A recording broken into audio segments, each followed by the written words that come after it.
إن أي خطوة قطعها الجيش الوطني الشعبي سليل جيش التحرير الوطني على أكثر من صعيد بالتوفيق من الله وتأييده ما كان لها أن تقطع بهذا القدر وبهذه الكفاءة وبهذه الجدارة ومن دون عمل مستمر ومثابر ودون تخطيط مسبق ودون تفكير متروي ودون رؤية عقلانية بعيدة النظر ودون إصرار على النجاح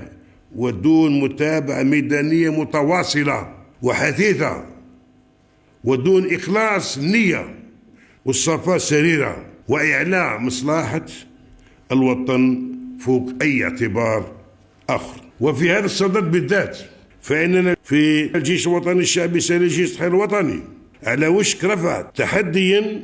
بصفة نهائية للإرهاب لنرمي به في سهلة مهملة التاريخ ونتفرغ بحول الله تعالى وقوته. نحن نهتدي بتوجيهات فخامة رئيس الجمهورية القائد الأعلى للقوات المسلحة وزير الدفاع الوطني لكسب رهان لاستكمال الناجح لمشوار بناء جيش وطني قوي متطور ورافع عماده الإنساني الوعي بعمقه التاريخي والوطني الذي يتخذ من العلم والمعرفة منهجا ومن العمل المثابر المثمر وسيلة ومن حفاظ الجزائر هدفا وغاية.